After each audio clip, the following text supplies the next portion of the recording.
LiberalViewer presents. So, welcome to the December 4th edition of LiberalViewer Monday Media Mixup. Thanks for joining me. I picked out the 13 best, most newsworthy clips from the Sunday morning news analysis shows from the big five corporate outlets of ABC, NBC, CBS, CNN, and Fox News, the so-called corporate media here in the United States, for which would be a really informative, educational, fair use media criticism and political commentary show for you all today. As you can see from the video title, the main topic is Biden breaking with Israel over infliction of civilian casualties. And I'll explain that in detail with a bunch of clips. Actually, down in the video description, you can see a short summary of all 13 of the clips I'm going to be showing you.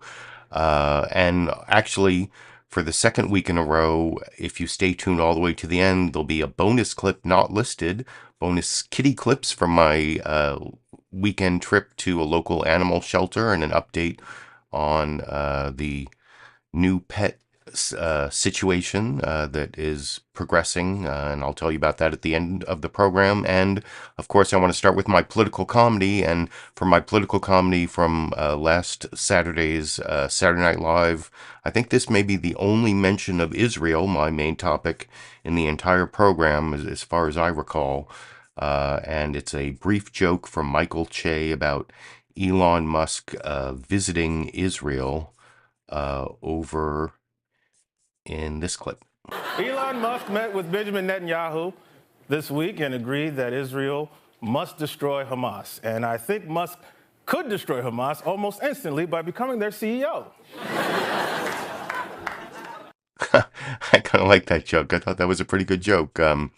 I see Elon Musk as a complicated figure, but he definitely did a bunch of promotion of anti-Semitic stuff on Twitter, or formerly known as Twitter, now called X. And actually the next joke in there is about, he said he's not anti-Semitic, he's philo-Semitic, and nobody even knows what that means. But by the way, down in the video description under sources, you can see the source of all my clips, including the full segment from Weekend Update that includes that one joke on the Saturday Night Live YouTube channel.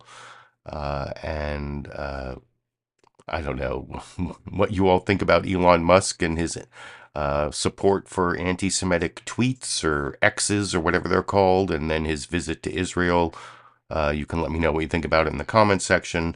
I am going to show you the news summaries from longest, or the news summaries from each of the big five corporate outlets from longest to shortest. But before I get to it, for context, I want to show you something that Washington Post foreign correspondent and associate editor, I think is his title, David Ignatius, made this claim that is kind of the subtext of a lot of what you're going to see in the rest of the clips. Basically, the Biden administration first started privately telling the Israeli government, the Netanyahu government, that they had to be more conscientious about avoiding civilian casualties when they're targeting Hamas in their war on Gaza. And now they're saying it more publicly, and here you'll see David Ignatius kind of making this claim that is the title of my video here, that we're not at the point where Biden is breaking with, or the Biden administration is actually breaking with Israel over this issue, but we're getting close. They went from private to public, and it could happen, and that would be a big deal, as David Ignatius explains. This is from MSNBC's The Saturday Show with Jonathan Capehart, and I'll talk about that clip a little more after we watch it together over here. David, is the international outcry over the humanitarian disaster in Gaza having any impact on Netanyahu and his government? Well, it's limited so far. Certainly, they went into the pause and provided humanitarian assistance for people in Gaza during those 7 days. I think the impact is that the Biden administration is moving towards a possible break with Israel on the way it conducts the remainder of this campaign. That's a big deal. If the United States says to Israel openly, and it seems they've already said privately, quietly, but if they say openly, we don't find the way that you're conducting this war acceptable, that's a major change in the balance. It's something I think any Israeli leader, including Netanyahu, has to take very seriously. So I don't think we're there yet, but I think that's behind the scenes. The challenge for Israel is to complete this clearing phase in southern Gaza quickly, isolate the leadership. The leader of Gaza, of Hamas in Gaza, Yahya Sinwar, is thought to be underground in Khan Yunis. If they can identify where that is, focus on that, get other people to some safety. They are thinking about that. I know where the camps are. Then conceivably the administration will say, okay, that's a plan that we can accept. But for the moment, I think they're heading towards a possible collision. David, we are out of time, but real quickly, I want to pick up on the news that you just dropped there, that the United States may be moving towards a break with Israel. What do you think that breaking point could be? Because that would be extraordinary if it happened. So again, it would be huge. It'd be unprecedented in the relationship. I don't mean to imply that we're there yet. Just as I look at the statements that Blinken made on his visit to Israel and the clear statement he made, there must be a clear path, those are his words, to a resolution of this conflict, greater safety for civilians. The Israelis have not yet responded with that clear path. So I don't expect the U.S. will pull back from that. When you have the Secretary of State saying it that emphatically, he said it was an imperative, then you know that unless there's some response, but there are going to be consequences. I think the Israelis are responding. Again, the thing I saw when I was there is they're having to make this up on the fly. They never expected this attack. They've never had a clear vision of the day after. They're having to think day to day, how do we do this? And they're not there yet. David. So, yeah, there you go. That is the clip that formed the basis of my framing of all the rest of the clips you're about to see. And it has to do with both the international pressure on the Biden administration, both on the Biden administration and the Netanyahu government in Israel to stop all the civilian casualties. Like 15,000 people have been killed in Gaza. That's like more than 10 times the amount of Israelis that were killed on October 7th. And most of those people killed in Gaza are civilians.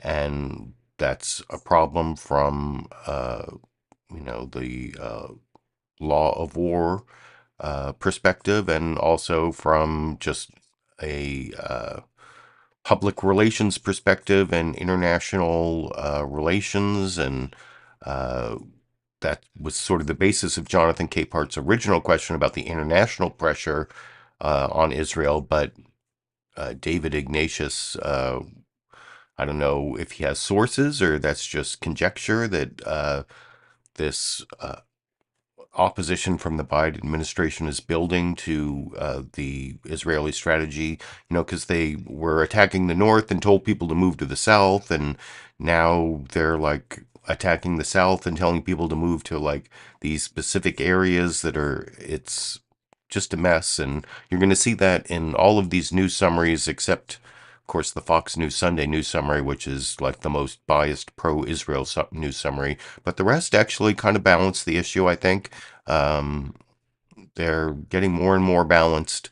I think they were a lot more pro-Israel the closer we were to October 7th. The U.S. media still has a pro-Israel bias, especially compared to the media pretty much everywhere else in the world. But like I said, there's some balance and some Palestinian perspective in all of these news summaries, except for Fox News, I'd say. And I'll start with the longest one, like I said, which is ABC's This Week with George Stephanopoulos. And then they have their reporter near Gaza, like 3 miles from Gaza, and doing some reporting from Gaza, apparently, Soufi Burridge. And I'll talk about that a little more after we watch that news summary together over here. Good morning and welcome to This Week.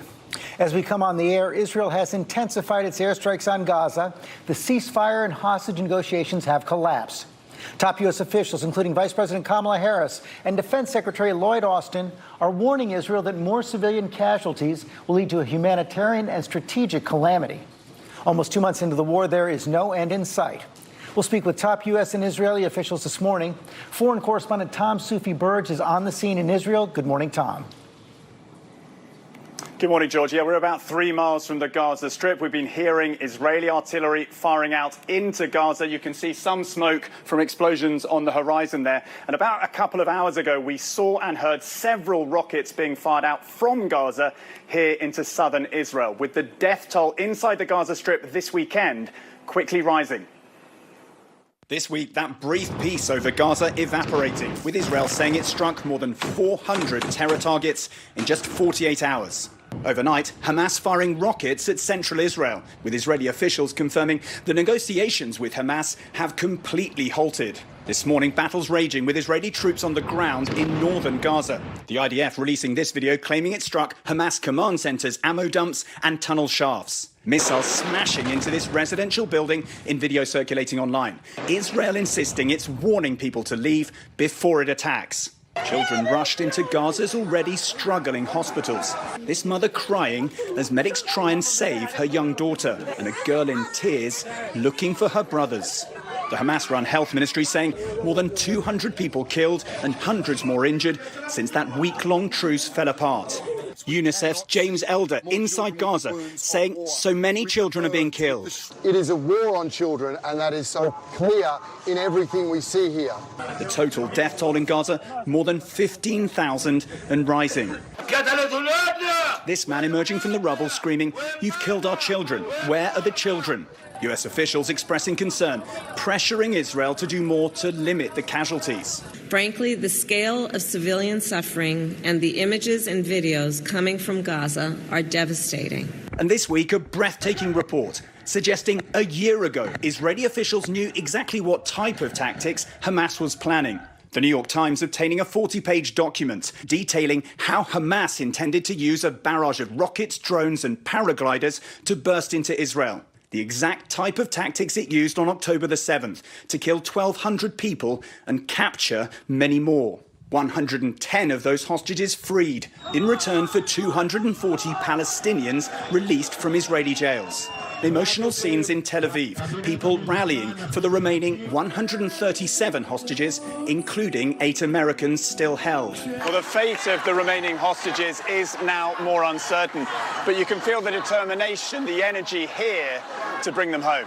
Among them, Keith Siegel from North Carolina. His brother Lee telling me he's focused on getting Keith freed and back home. Our message is, and always has been, hostages are not released during hostilities. When guns are firing, hostages are not going to be released.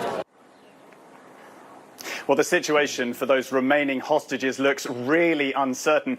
Israel pulling its negotiating team out of Qatar, and Hamas saying there will be no further exchanges until the war ends. Israel, George, predicting a long war and saying when it ends, it will create a security zone around the Gaza Strip to prevent future terror attacks. You can hear the war raging behind me. George? Well, we sure can. Okay, Soufi Burridge, thanks very much. Springing the top, spokesman for White House National Security Council John Kirby. And I'm actually going to give you multiple clips of John Kirby explaining the U.S. position and how they're pressuring the Israeli government to avoid civilian casualties to the extent that they are. And you saw Kamala Harris, the vice president there, in a speech in the Middle East talking about the need to avoid civilian casualties. Secretary of Defense Lloyd Austin also talked about it this week. I think it may be in this Fox News Sunday news summary you're about to see, where he talked about how something I've talked about for multiple weeks, that it's not only a war crime and bad humanitarian policy to kill all these civilians, but it's actually a strategic mistake because it creates more terrorists and creates more insurgents. That's like one of the things that the U.S. learned in its anti-insurgency travels through the Middle East is that the more pain you inflict on the civilian population, the more opposition you create to your policies or whatever. Anyway, that is what Lloyd Austin was talking about. And here, anyway, this is the Fox News Sunday News Summary, which doesn't tell you anything about the damage going on in Gaza. You saw the ABC News reporter there was in Sderot in southern Israel. Here we have Trey Yingst, also in southern Israel, probably in Sderot, and I'll talk about that news summary a little more. This is the one that's most pro-Israel. This is kind of where the U.S. media was 10 years ago, and now it's just Fox News that is totally pro-Israel over in this clip. Hello from the Reagan Library in Southern California. Here are the top headlines making news today. Israel is widening its evacuation orders for Palestinians in southern Gaza, including in and around the cities of Khan Yunis and Rafah. Oh, the one thing I forgot to say, you just saw it in the beginning of that clip, and I'll start the clip over.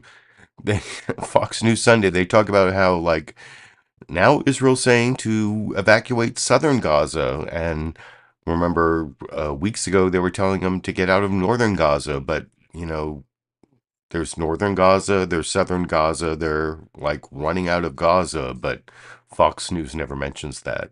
That's one of the biases. I'll talk about the rest of the biases after we watch the whole clip.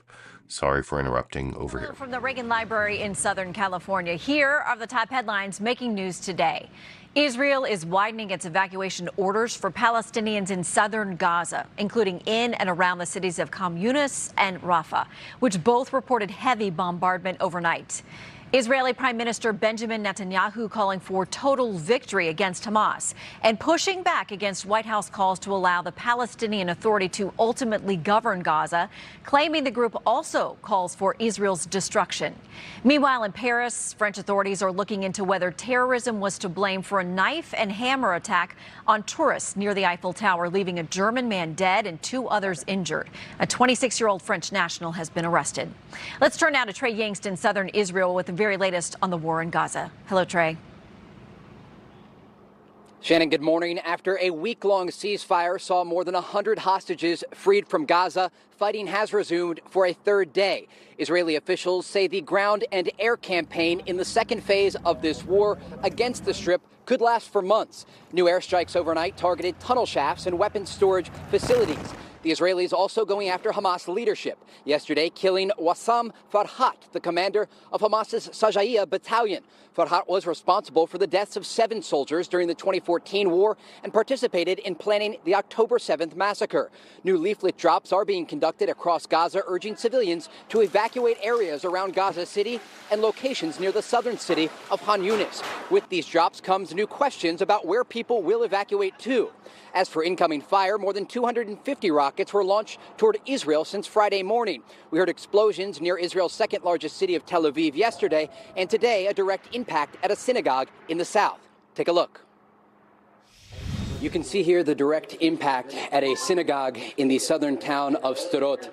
58 days into this conflict, Hamas and Islamic Jihad have maintained their ability to fire from the northern part of Gaza. They are targeting not just communities here in the south, but also across central Israel. It's hard. I barely sleep, maybe 3 hours. It's hard hearing the booms, the rockets. I didn't think it would fall on the synagogue.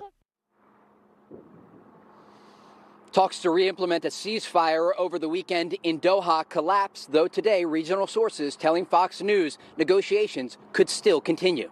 Shannon? Trey Yingst in Israel. Thank you so much, Trey. This morning I spoke with John Kirby, the National Security Council Communications Coordinator. And I actually will have a clip of that interview with John Kirby from Shannon Bream on Fox News Sunday. But you saw, like, there was one brief moment there where Trey Yingst mentioned how, like, they're telling them to evacuate from southern Gaza, leaving questions about where they can go safely now, or whatever it was exactly that Trey Yingst said there. But so I guess there was a brief mention of the fact that the Palestinians are basically supposed to evacuate from all of Gaza now, or the part that Shannon Bream didn't mention at the top there. And you saw that Trey Yingst was in southern Israel and then did a specific report from Sderot about the Hamas missile that landed on a synagogue there, and there was a lot of coverage of the damage to Israel, but not really much about what's happening to the Palestinians that you saw both in that previous news summary from ABC's This Week with George Stephanopoulos, and probably most strongly again this week, CBS News Face the Nation, I think, has done the best to convey what's happening in Gaza in terms of the attack on Palestinians, and I'll talk about that a little more after we watch Margaret Brennan and their reporter Chris Livesay in Jerusalem talking about what's happening this week over in this clip. Good morning and welcome to Face the Nation. We have a lot to get to today, but we begin with our Chris Livesay reporting from Jerusalem. With the ceasefire in shambles, Israeli Defense Forces are once again pushing to annihilate Hamas, pushing south, warning residents to flee the city of Han Yunis, a suspected Hamas command center, but also home to Hani Abu Taima. I will never see my friends again, she says. I can only play with sand instead of toys. It's hard for us to get food and water here, and a lot of my friends are dead. At the Shuhada Al-Aqsa hospital, women and children scramble for treatment and shelter. Israel has sworn to minimize the loss of civilian life, even to persist with negotiations, but under fire. We will continue the war until we achieve all its goals, vows Prime Minister Benjamin Netanyahu. That's impossible without the ground operation. A ground operation that gives Israel leverage, he insists, to free the remaining 130 hostages, including 8 Americans who remain in the clutches of Hamas. Now, for the first time, many of those freed describe their torment in detail, desperate for food and air in Hamas's tunnels.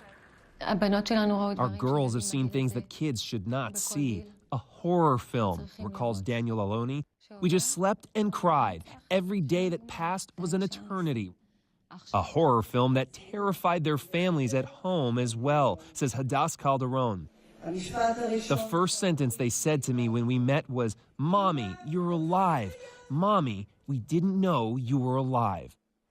This weekend, Israeli intelligence sent a team to Qatar to continue negotiations. But Margaret, that same team turned around just hours later, saying Hamas wasn't living up to its end of the bargain, which included the release of all women and children.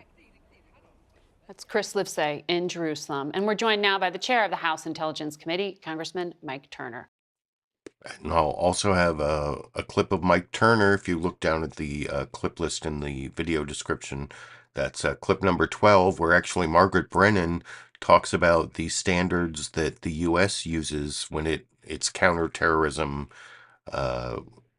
targets terrorists, and how there are supposed to be like a positive ID and no civilian casualties at some level of certainty anyway. And I think that's actually one of the best things brought up in any of the Sunday shows that wasn't mentioned anywhere else. Like, that's a question as to what is the standard for, the difference between what Israel is doing in terrorism. I see in the live comments a lot of questions about whether, is Israel a terrorist state, and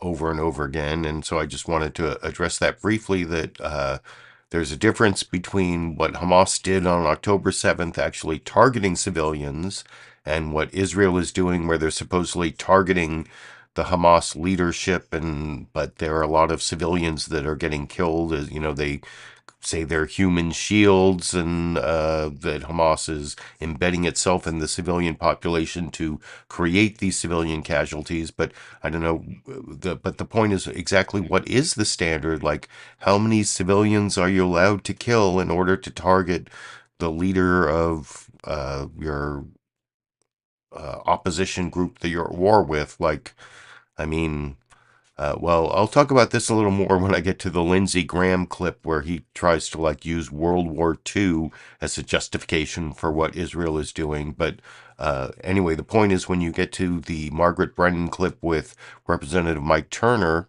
you'll see that the standard is no civilian casualties, and we can talk about, how many civilian casualties are acceptable when you're targeting the actual military units of your opponent, and but that's basically the difference between what Israel is doing now and what Hamas did in terms of terrorism, where they actually targeted civilians. Although I should say, Israel had a bunch of terrorists involved in its founding. The main group, the biggest group of fighting for the founding of Israel was the Haganah, which they've pretty much avoided terrorism. But then there was also the Irgun. Menachem Begin was the head of the Irgun. He eventually became prime minister of Israel, and they did some terrorist stuff in the founding of Israel. They bombed the King David Hotel, although the British military had a headquarters there, so sort of borderline whether that was terrorism or not. And then, of course, there was even more terrorist organizations involved in the founding of Israel. There was the so-called the Lehi, which was also called the Stern Gang because it was led by Avraham Stern, and they were just like full-on terrorists. You can Google the Stern Gang and Avraham Stern, and of course Menachem Begin and the Irgun. Those are all groups that engaged in terrorism that were part of the founding of Israel. So, but I still make the distinction between a military targeting, the military of its opposition, and then collateral damage to civilians, maybe too many. How many is acceptable? Is zero the number? Or I'll talk about it more when I get to the Lindsey Graham clip about World War II, but I wanted to address that. And anyway, you saw the CBS News Face the Nation news summary.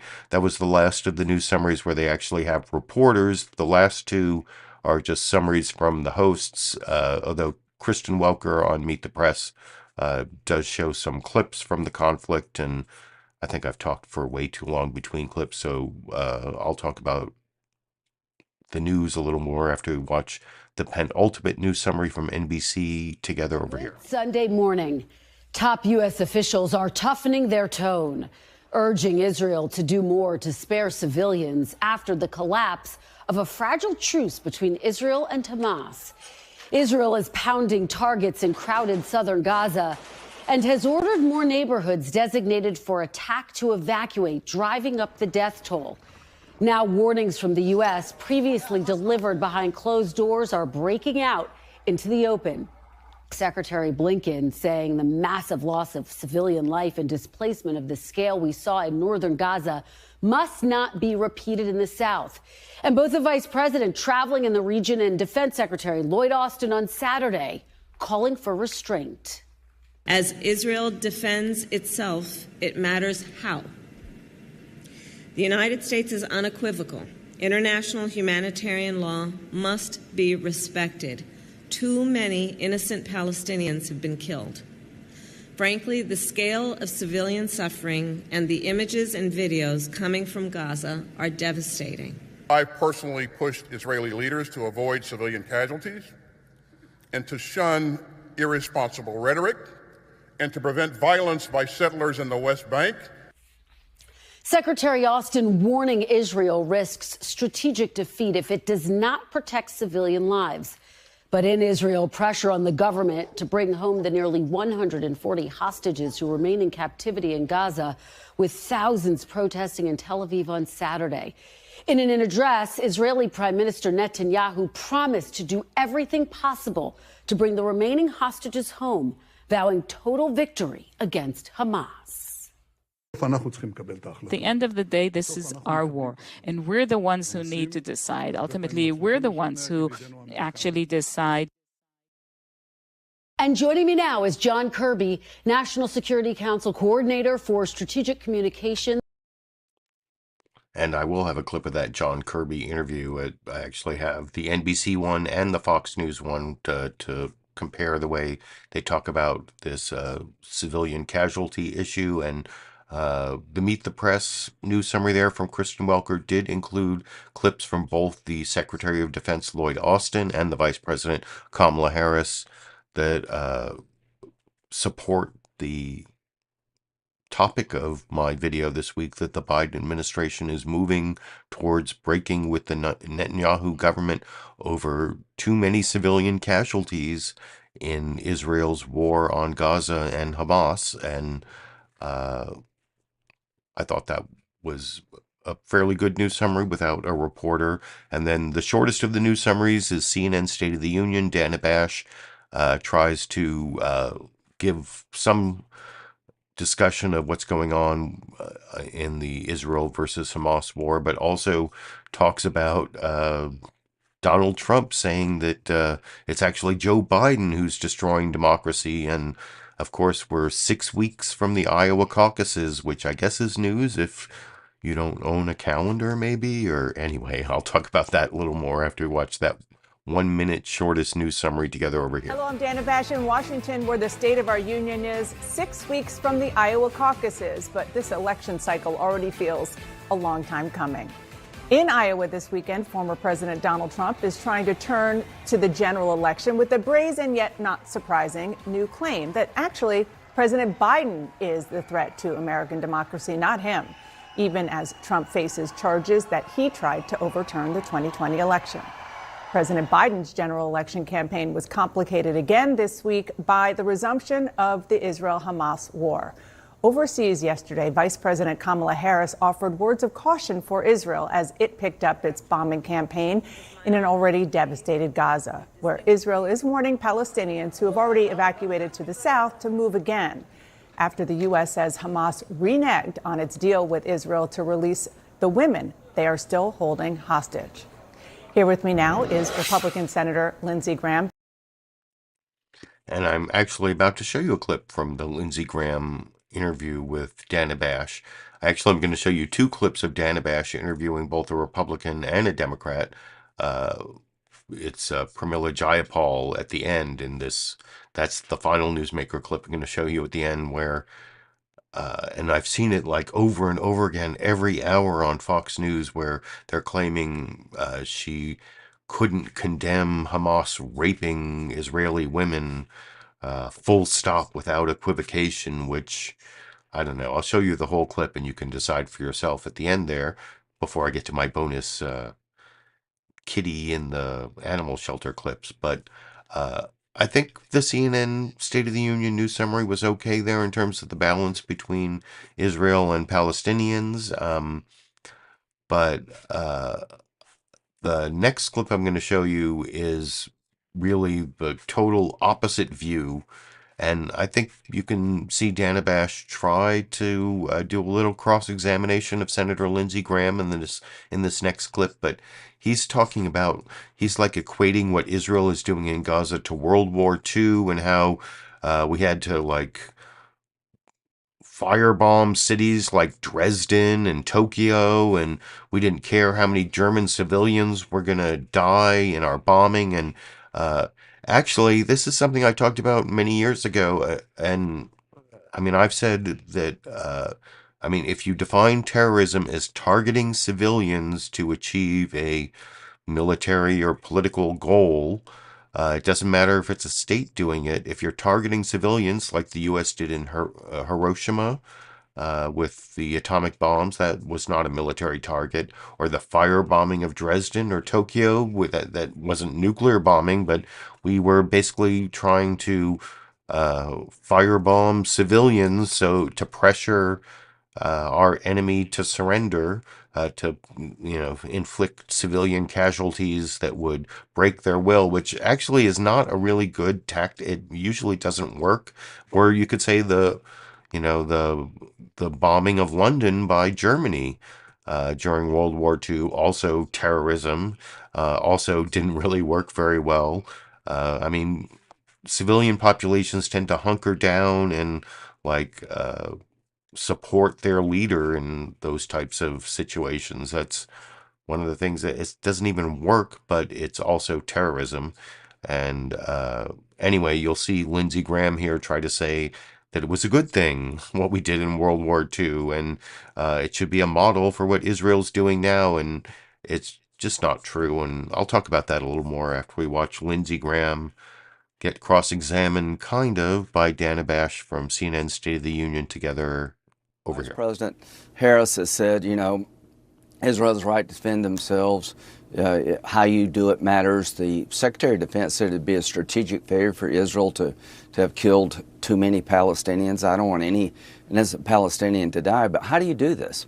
Vice President Harris, tell Israel how to destroy Hamas in a way not to hurt innocent Palestinians, and I'll pass it along. I don't know how to do this because Hamas is integrated into the apartments, the schools, and the hospitals. They have tunnels all over the place. The reason so many Palestinians are dying, I think, is because Hamas wants them to die. So if you got ideas about lessening civilian casualties, let me know. I'll tell Israel, or you tell them directly. But the idea of Hamas still standing when this is over would be the ultimate strategic failure. Well, the reason she said that, obviously, and what Secretary Austin said, which I'll get to in a minute, is because they believe that too many Palestinian civilians have been killed. Do you agree with that? Well, tell us how to do it differently. Yeah, what is too many people dying in World War II after Pearl Harbor? Did the American public worry about how many people were dying to destroy Tokyo and Berlin? I know this is not the same, but it's similar. I mean, after October the 7th, Israel's at total war with Hamas. What they did, you won't even show on television, probably because you can't. So the bottom line here is no Republican believes this, by the way. No Republican is telling Israel to change your military tactics because I don't know how to change them. I think the goal of destroying Hamas is important for Israel, really important for the Palestinians, and Hamas is making it impossible for Israel to fight without hurting innocent people.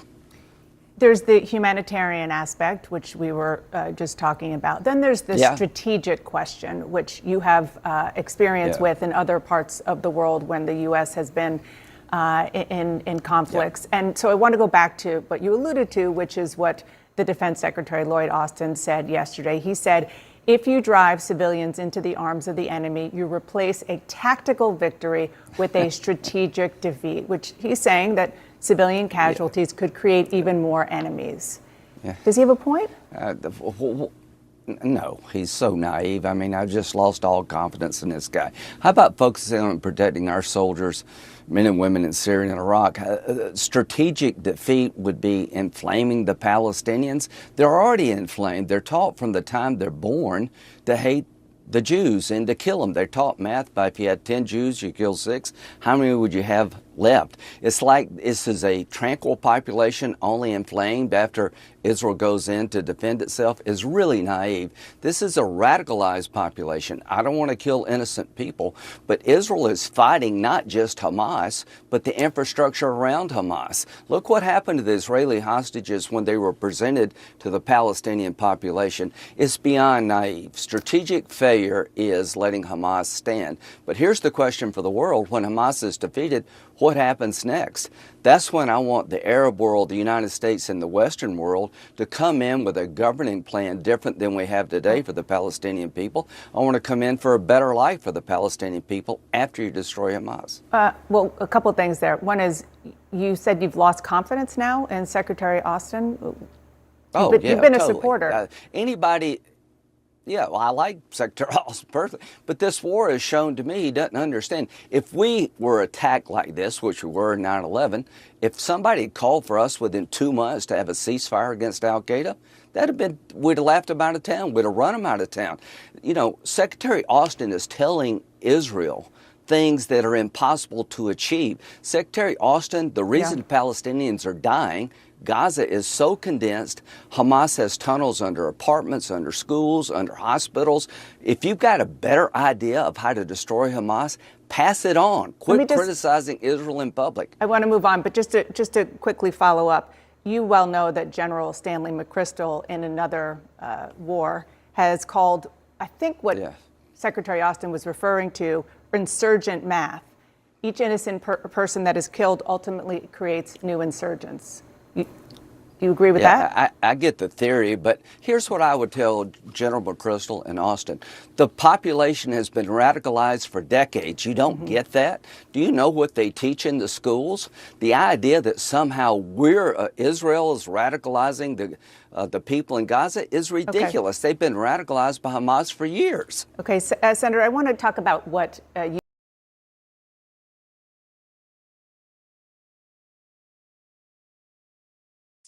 So yeah, there you go. You see Lindsey Graham trying to justify the killing of civilians during warfare as a necessary evil, like we did in World War II. And during all that, I was trying to put in the live comments my video I made back in 2007. It was actually a debate question for the 2007 Republican debate on CNN. They didn't use my question, but it's actually only like 30 seconds long. So if you can't, you don't have to click on it.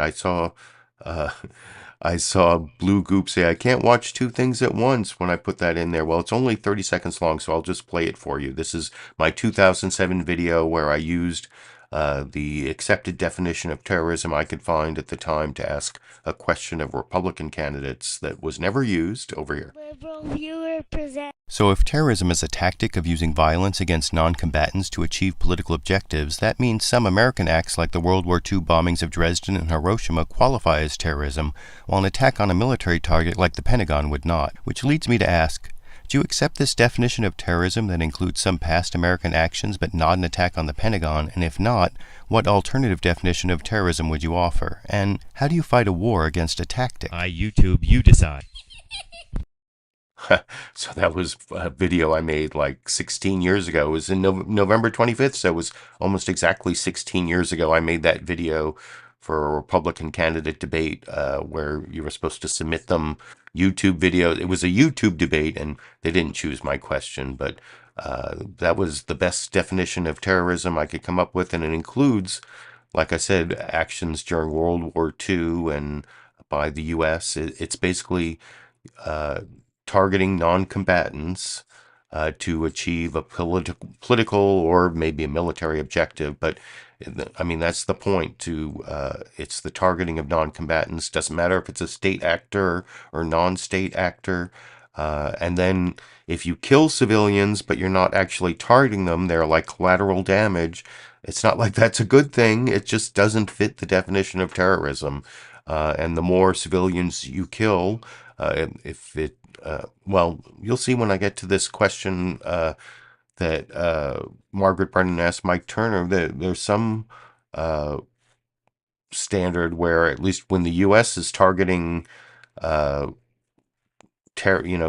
counterterrorism efforts where they're using drones, they're supposed to like get zero non-combatants killed, but not that actually is ever really reached by the U.S. and certainly not by Israel. But anyway, I wanted to show you Lindsey Graham making the argument that we should use World War II as our standard, and I don't think that's correct.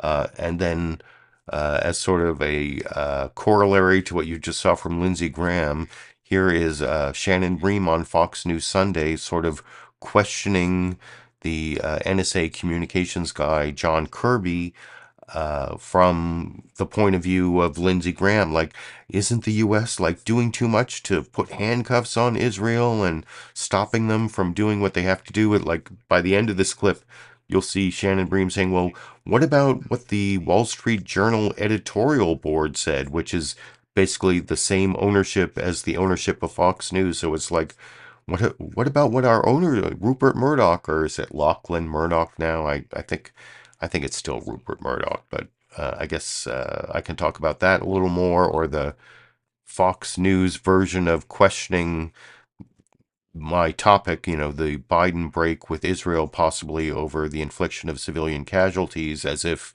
that would be a bad thing. from the Fox News point of view over in this clip. There's obviously coordinated messaging out from the administration this weekend about the current strategy underway in Israel. Here's a little bit from the Secretary of Defense here at the Reagan Forum and also the Vice President. The center of gravity is the civilian population. And if you drive them into the arms of the enemy, you replace a tactical victory with a strategic defeat. No forcible displacement, no reoccupation, no siege or blockade. So the question is that a public message for Israel? Because I imagine you're having those same conversations privately, or was that message for the more progressive wing of the president's own party who was saying things like this? No, actually, Shannon, you hit it again in the first part of your question. This is a consistent message that we have been taking to our Israeli counterparts privately, and of course, obviously, we're talking publicly too about the same big goals. And I would tell you, Shannon, that and Secretary Blinken talked about this before he left Israel, that the Israelis have been receptive to those messages. And just look, in fact, if you talk about civilian casualties, yes, they are conducting some shaping operations for potential moving operations in the south. They've actually put up a map online that is identified for the people of Gaza, areas where they should not go and areas where they can go with a measure of safety. Now, I don't know of too many modern militaries that actually take that extra step. So they clearly are trying to make an effort to be more precise and more cautious here. And that's, of course, something we've been urging them to do literally from the beginning of the conflict. That's not something that a current sitting congresswoman believes is actually happening. Here's her take on what's happening and our role in it. What we are witnessing is the gross violation of human rights in Gaza. And that is being done with U.S. military assistance. So what is your message to her and others on the progressive left of the president's party who are saying these things publicly? What's being done with U.S. military and security assistance is helping our friend and partner Israel go after a truly genocidal threat, a threat posed by Hamas. And I think it's just too easy as we get further and further away from the 7th of October to forget what happened on that day. 1,200 Israelis literally slaughtered, kids in front of their parents, parents in front of their kids. And we've got to help Israel eliminate the threat to the Israeli nation and Israeli people from that threat from Hamas, and we're going to keep doing that. Absolutely. Now, look, at the same time, just like you and I have been talking now for a few minutes, we want them to do it in the most careful, cautious, deliberate way possible. How they do this matters, as Secretary Blinken has said, and we're continuing to work with them. And again, I would stress that the Israelis have been receptive to those messages, and they have actually altered the way they have been conducting some of their operations. Now, I also want to say clearly, too many thousands of individuals, civilians, have been killed. Too many more thousands have been wounded. We have more than 1 million that have been internally displaced in Gaza. We're not blind to the humanitarian crisis, which is why we work so hard to get that pause in place for 7 days so that we can get hostages out and get an accelerated amount of food, water, medicine, and fuel into Gaza. So we're certainly working on the humanitarian plight here. But I think we've got to stay core to what happened on the 7th of October and remember the threat that the Israeli people are still facing from Hamas. Yeah, and it's existential. But critics of the guidance or the conversations that we're having publicly and privately with Israel say that the Biden administration is making demands that Israel cannot actually fulfill. Here's from the Wall Street Journal editorial board.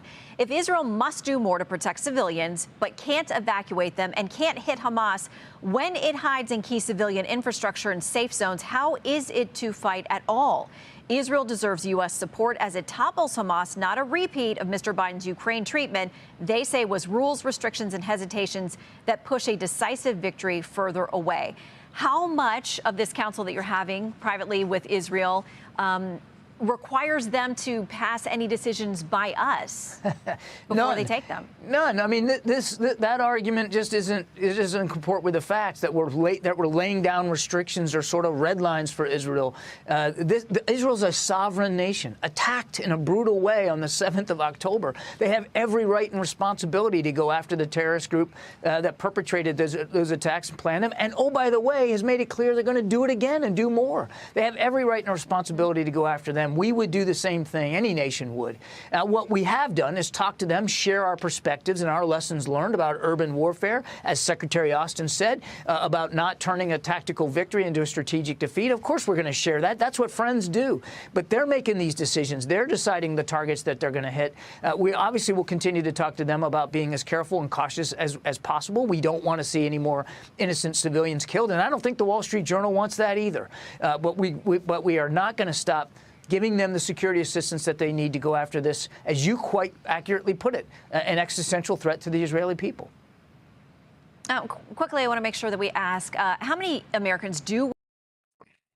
And so, yeah, that was the last of the follow-up from Shannon Bream, all about the U.S. putting too much pressure and like the opposite side from what you're going to see in most of the coverage.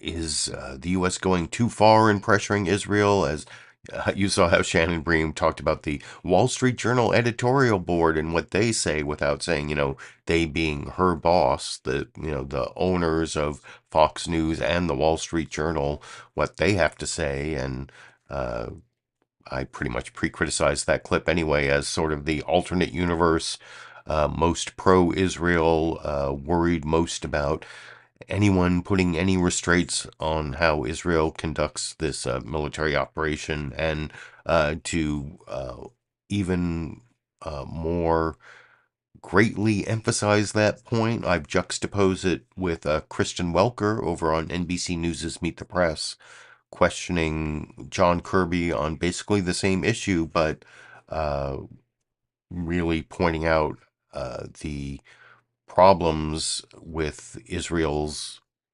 policies in Gaza in terms of the massive civilian casualties and the damage and I'll talk about that a little more, and especially the juxtaposition to Fox News after we watch that second John Kirby clip together over here. Well, let me ask you about Secretary Blinken's trip to the region this week. He said the Israeli government has agreed to a, quote, clear plan for averting civilian deaths before resuming its assault on southern Gaza. Can you give us an indication?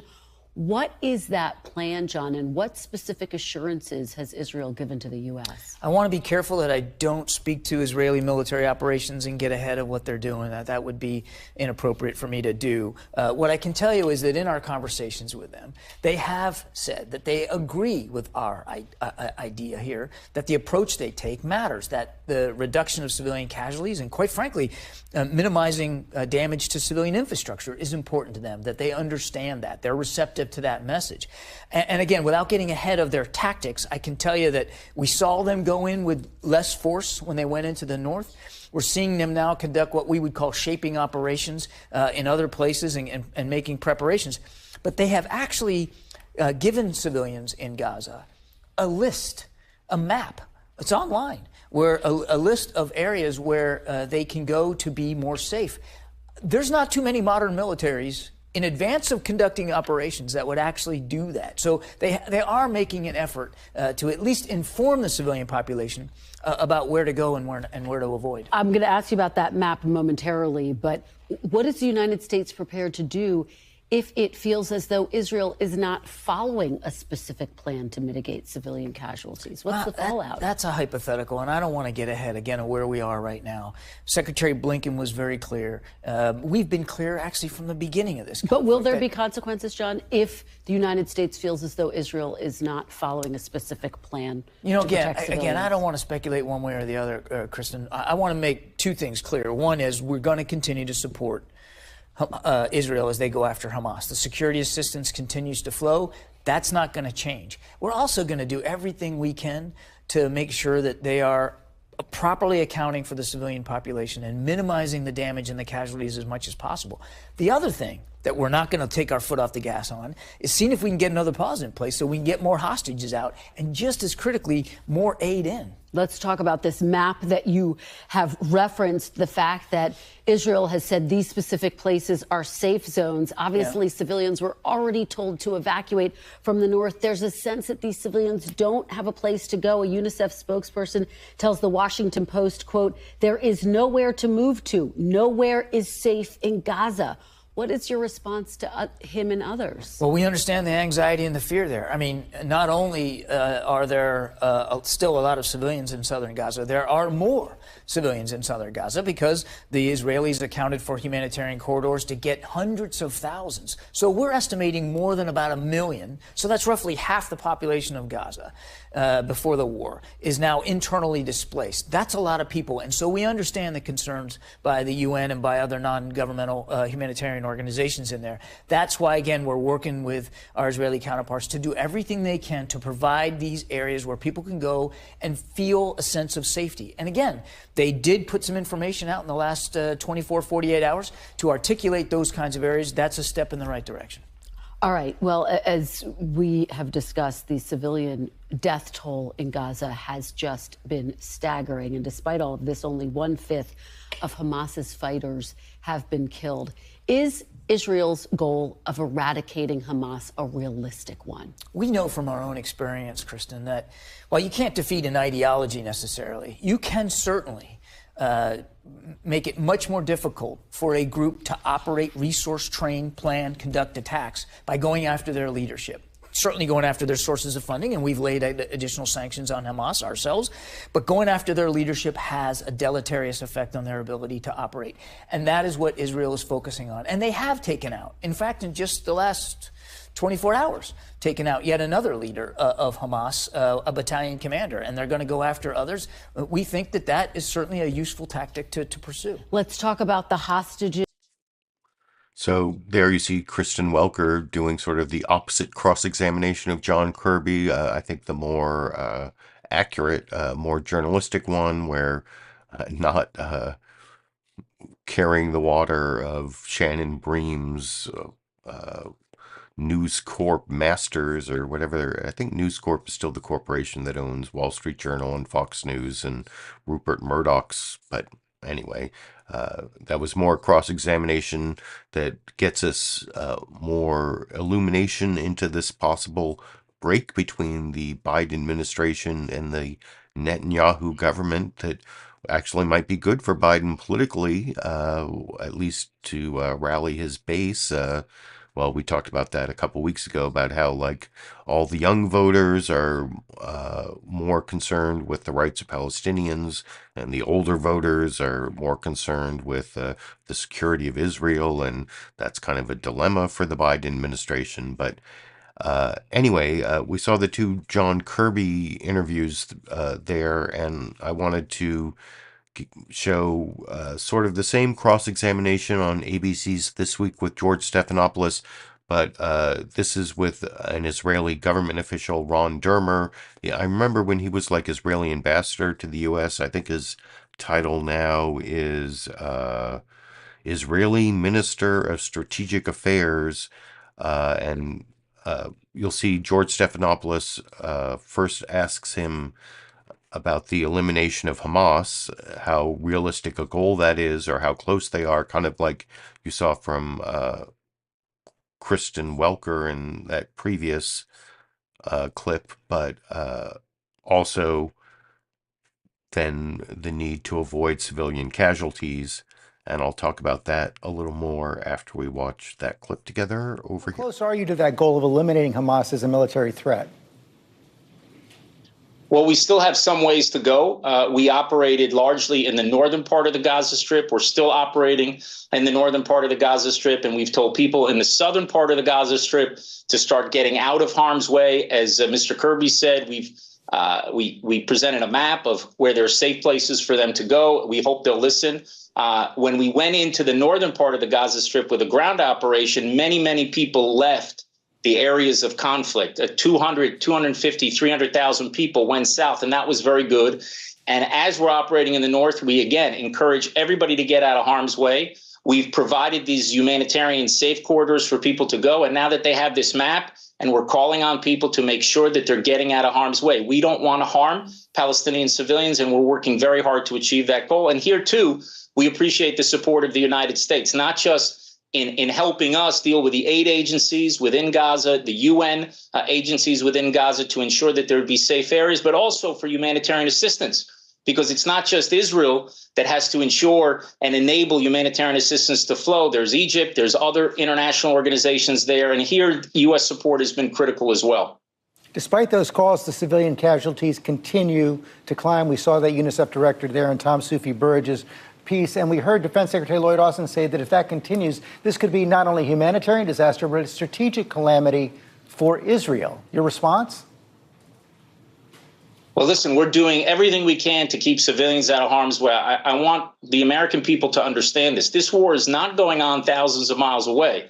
It's going on literally hundreds of yards away, and it's going on at a time when rockets are flying into our country and we have people running to bomb shelters. I think what the Israeli army has done in prosecuting this war is unprecedented in the history of warfare. When you have an enemy right on your border, and you're doing everything to get the civilians of that enemy out of harm's way. I don't think any other country, including the United States, I don't know if you ever faced a situation like this, would take such great care. So we agree with the United States that we want to do everything we can to reduce civilian casualties and to ramp up humanitarian assistance. And we'll continue to do that as we prosecute this war. Let me ask you the same question I asked John Kirby. What is the diplomatic endgame here? And yeah, that is the rest of the interview with Ron Dermer, not on the main topic, but down in the video description under sources, you can see the source of all my clips, including links to see the whole program of all these Big Five corporate outlet news analysis programs on Sunday. I think George Stephanopoulos did an okay job following up with Ron Dermer about how Israel is supposedly not targeting civilians. I see some of my live commenters don't believe that, and that is certainly one way to analyze the situation. But I'm gonna now move on to this clip I promised earlier. CBS News Face the Nation. Margaret Brennan asks Representative Mike Turner, who is the Republican chair of the House Intelligence Committee, so he is really plugged into all the best intelligence sources that the deep state U.S. government has to offer, you know, the CIA and the DNI and, you know, all the good acronyms are feeding into this dude's brain. And Margaret Brennan, the host of CBS News Face the Nation, asks him this question that she comes up with a standard that he does not in any way dispute. So I didn't know this was a standard, but she's saying that when the U.S. engages in counterterrorism strikes on terrorist targets, they have to be nearly certain that they have a positive ID on the target and nearly certain there will be no civilian casualties. I had no idea that was a U.S. standard, but Margaret Brennan claims it is and gets no pushback from this Republican chair of the House Intelligence Committee. So, I mean, that is kind of like news in and of itself. And here you'll see Mike Turner try to claim that Israel's doing that, which no one really believes. And I'll talk about that a little more after we watch that 2-minute plus clip together over here. Which raises questions now about, have those gaps been filled? How can you take Israeli assurances that everything they're doing is precise and targeted and exact? Does the United States know where Yahya Sinwar, the commander who was the architect of this, is? Israel says that he's in South Gaza. Well, certainly the United States is assisting in the location of Hamas leadership as Israel moves to eliminate the threat of Hamas. And I just received a briefing from CIA Director Burns on Friday, who just came back from the Middle East.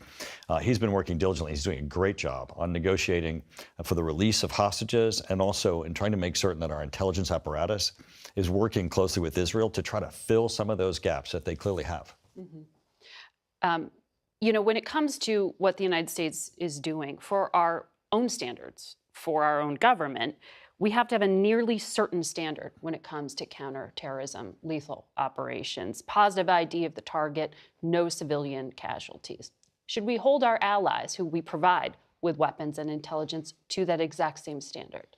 Well, I can tell you that we are being selective as to the information that's being provided. It's one thing to be able to look to try to identify a specific individual and provide information as to their location and operations, and actually directing an operation. I mean, Director Burns has been very clear that we are not just providing direct access to our intelligence, and that certainly gives us the ability to have caution.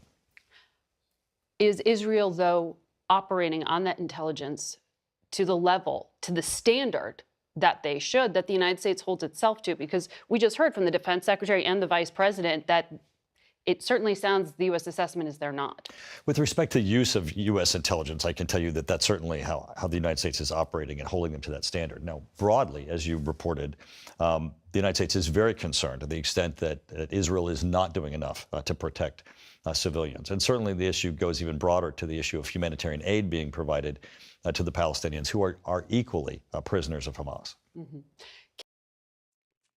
So yeah, that's surprising to hear from the Republican chair of the House Intelligence Committee, worried about Israel not doing enough to avoid civilian casualties and not meeting that standard that Margaret Brennan seemed to know about that I've never heard of, and apparently Mike Turner understood what she was talking about, that the U.S., when it does its counterterrorism, is this like when they went after bin Laden or whatever? I mean, that's the question. How much, I guess it depends on like how important the target is. If you go back to like the World War II question, is like if the U.S. could like bomb a building that Hitler was in during World War II, but there were like 1,000 other people in that building, including like 300 babies. Is that like too many civilian casualties to kill Hitler?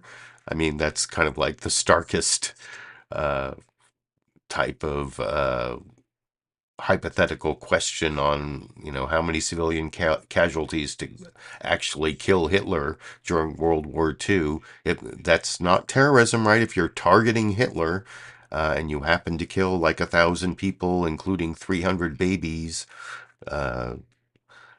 doesn't meet my definition of terrorism I talked about earlier. I saw some discussion of that, and I put in the live comments a link to like 20 different dictionaries. There's this great website I've used for many years, the One Look website, that lets you look up the definition of a word in like dozens of dictionaries, and I think they mostly support what I said. It's like targeting civilians for political, religious, military aims or whatever.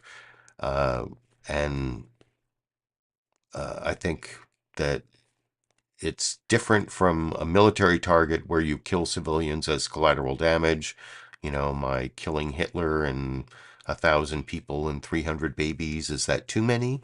I mean, I don't even know how that equation or that, how you're supposed to like do the math on that and come up with the right answer. I don't know the right answer. I'm just saying I know the right question, and that's the question. And before I finish, I have one more newsmaker clip. This is the clip I talked about briefly earlier of the House Progressive Caucus Chair, Representative Pramila Jayapal, was asked by Dana Bash about whether progressives have been too slow to condemn Hamas for the documented cases of rape on October 7th. There were a whole bunch of Israeli women and even children raped by Hamas on October 7th. And it's, despicable and ugly. And that's what Pramila Jayapal says in this next clip. But she also talks about the 15,000 Palestinians who've been killed by Israel since then.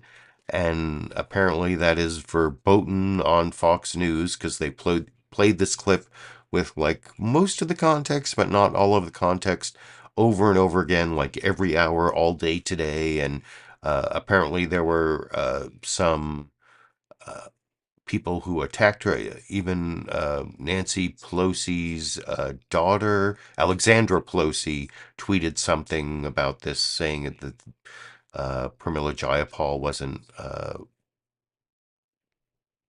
resolute enough in just saying, rape is rape and full stop and nothing else. And anyway, I thought it was worth it to show the whole context here, and you can tell me what you think if the chair of the House Progressive Caucus is hard enough condemning Hamas on October 7th while also talking about the pain of the Palestinians. I actually didn't see this answer as problematic until I saw it played over and over again in edited form on Fox News, and I still think it's not that bad, but you can tell me what you think after we watch that final newsmaker clip for the program tonight over here. I want to ask you about sexual violence. And it's kind of remarkable that this issue hasn't gotten enough attention globally. Widespread use of rape, brutal rape, sexual violence against Israeli women by Hamas. I've seen a lot of progressive women, generally speaking, they're quick to defend women's rights and speak out against using rape as a weapon of war, but downright silent on what we saw on October 7th and what might be happening inside Gaza right now to these hostages. Why is that? I mean, I don't know that that's true. I think we always talk about the impact of war on women in particular. In fact, I remember 20 years ago, I did a petition around the war in Iraq. Have you talked about it since October 7th? Absolutely. And I've condemned what Hamas has done. I've condemned specifically all of against the women? actions. Absolutely. The rape, of course. But I think we have to remember that Israel is a democracy. That is why they are a strong ally of ours. And if they do not comply with international humanitarian law, they are bringing themselves to a place that makes it much more difficult strategically for them to be able to build the kinds of allies, to keep public opinion with them. And frankly, morally, I think we cannot say that one war crime deserves another. That is not what international humanitarian law says. Okay, with respect, I was just asking about the women, and you turned it back to Israel. I'm asking you about Hamas. In fact, I already answered your question, Dana. I said it's horrific, and I think that rape is horrific, sexual assault is horrific. I think that it happens in war situations. Terrorist organizations like Hamas obviously are using these as tools. However, I think we have to be balanced about bringing in the outrages against Palestinians. 15,000 Palestinians have been killed in Israeli airstrikes, 3/4 of whom are women and children. And it's horrible, but you don't see Israeli soldiers raping well, Dana, I Palestinian think women. we're not, I don't want this to be the hierarchy of oppressions. I think 15,000 people have been killed, Palestinians. Which is horrible. And 2.2 million Palestinians live in a 140 square mile area, which is about the size of Las Vegas, with a population that is 4 times that of Las Vegas, and 1.8 million Palestinians right now are displaced. They are living in shelters. They are being told to move to South Gaza, then South Gaza is being bombed. They're being told to move to North Gaza. There are no homes left. The vast majority of infrastructure has been destroyed. This is not the way that we are going to beat terrorism, whether it's Hamas or some future iteration of Hamas. On that note, I want to talk about what this means domestically for President Biden. And then Dana Bash goes into how Biden has a political problem, that progressives like Pramila Jayapal are much more pro-Palestinian than Biden's current policy, which may be one of the things that is pressuring the Biden administration to break with Israel over infliction of civilian casualties. You also just saw the whole context there of Representative Pramila Jayapal's answer about whether progressives have been slow to condemn the rape of Israeli women by Hamas. And I think she did condemn it. She also talked about the 15,000 Palestinians who've been killed by Israel since October 7th, and that is an important thing to balance against the women who were raped on October 7th. And that's, I don't know if that's equivocation or false equivalency or whatever they've been saying all day on Fox News. I didn't think it was that bad an answer, and they definitely didn't show you the whole 3 minutes that I just showed you, and that's the full context, but you can let me know what you think about what the chair of the House Progressive Caucus, Pramila Jayapal, said in that answer to Dana Bash. Whether that was the correct framing by Dana Bash on CNN. You can kind of juxtapose it to clip 8, where Dana Bash was cross-examining Lindsey Graham on his theory that we should just carpet bomb everyone like we did in World War II, back when we just discovered how bomb sights worked in our B-52s, and it's let's go back 80 years. Let's go back 80 years in our technological accuracy when trying not to kill civilians. Or maybe Hiroshima. He could use Hiroshima as his next example of what Israel should do in Gaza. Yeah, no, I don't agree with Lindsey Graham. I'm much closer to what you just heard from Pramila Jayapal. I don't know why she's been excoriated on Fox News all day, but you can let me know what you think in the comment section. I'm going to finish up the show here, although I did promise at the beginning that I would give you a bonus kitty clip. Since my dog and cat died last year, my dog Sandy and my cat Dash, I used to end the program with Dash and Sandy clips, and it's been over a year since I've been able to do that. But as I talked about last week, I've been going to local shelters. We're very close to adopting now. On Saturday, we went to this one shelter and saw 2 cats that were supposedly friendly with each other, but I don't think they really were. Carrie and Zero, that's the clip I'm about to show you.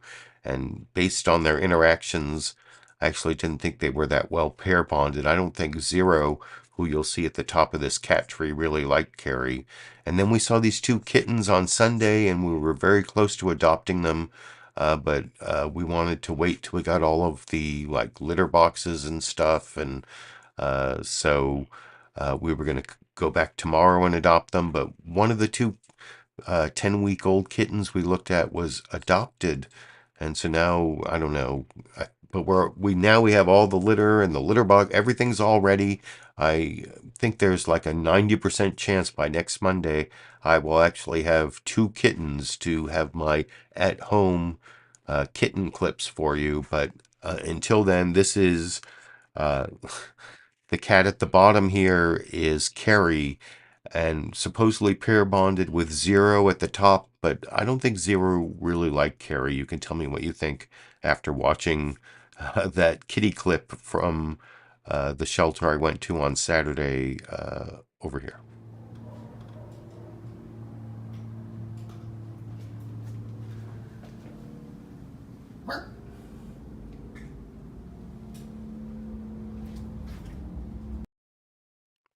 Yeah, no, I think Zero was hiding from Carrie, and later I tried to play with Carrie, and he was really aggressive, attacking my hand, so that's one of the reasons we decided against that pair. But I think we're going to find a pair of kittens before my show next Monday, and next Monday I'm going to have at-home kitten clips to share with you, so that's the breaking news on that I promised at the beginning of the program. I hope you appreciate all the time and effort I put into watching all the Sunday shows and picking out the clips and adding my media criticism and political commentary, whether you agree with it or not. I see a lot of disagreement in the live comments.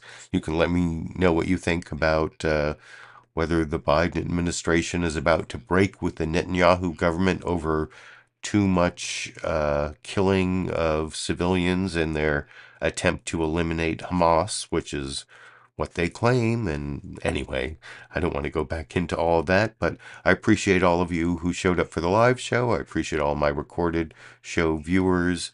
I might have some reason to upload a video in the next week, but otherwise, there is a Republican debate on Wednesday. Maybe I'll finally cover one of the Republican debates. But I will be back next Monday and every Monday all the way through January 2025 when we find out who actually takes power after the 2024 election. That's what I've committed to doing this live stream all the way through at least January 6, 2025. And anyway, I'll see you next Monday, if not earlier. And until then, I guess I will be seeing all of you around the internet.